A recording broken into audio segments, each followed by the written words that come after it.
নমস্কার, আমি তোমাদের হিস্ট্রি দিদি মল্লিকা।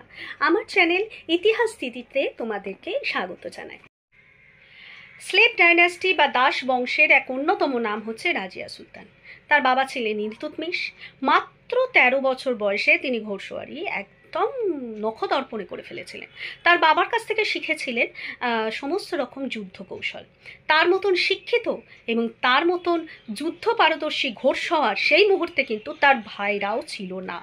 ভেবে দেখো একবার, সেই মুহূর্তে দাঁড়িয়ে আজ থেকে কত বছর আগে। তার রাজত্বকাল ছিল অ্যাকচুয়ালি কিন্তু 1236 to 1239, মানে সেই সময়ে দাঁড়িয়ে কিন্তু একজন মুসলিম মহিলার পক্ষে তার ভাইদেরকে হাঁটিয়ে তার বংশের স্লেভ ডাইনাস্টিকে চালিয়ে নিয়ে যাওয়া এবং দিল্লির সিংহাসনে বসার মতন কতটা দক্ষতা থাকলে একটা মহিলা, এবং একমাত্র মহিলা, পুরো স্লেভ ডাইনাস্টি কেন বলো, তারপরে মুঘল ডাইনাস্টি এসছে, এর আগে আরও অনেক কিছু এসেছে, কিন্তু ভারতবর্ষের ইতিহাসে রাজিয়া সুলতানার নাম স্বর্ণাক্ষরে লেখা থাকবে, কেননা তিনিই একমাত্র মহিলা যিনি সুলতানি বংশ থেকে আরম্ভ করে ভারতবর্ষের তখনকার ইতিহাসে রাজত্ব করেছিলেন।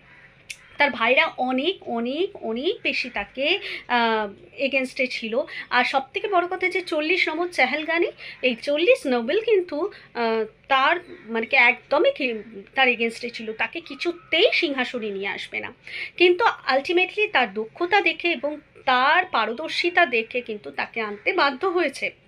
তো আলটিমেটলি তিনি বসলেন রাজিয়া সুলতানা সিংহাসনে। তার বাবার এটাতে প্রচুর হাত ছিল, তার বাবা চেয়েছিলেন যে তার মেয়ে বসুক। তারপরে কিন্তু আলটিমেটলি তার ভাইরা তাকে প্রচুর অফেন্স করেছিল।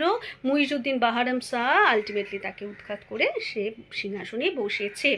রাজিয়া সুলতানা বেশ কিছু কাজ করে গেছেন, যেমন সবথেকে বড় কাজ হচ্ছে তার যে নন মুসলিমদের উপর এই সালতানের বংশ বা স্লেভ ডাইনাস্টি কিছু ট্যাক্স লাগিয়েছিল, তিনি প্রথমেই সেটাকে উইথড্র করেন।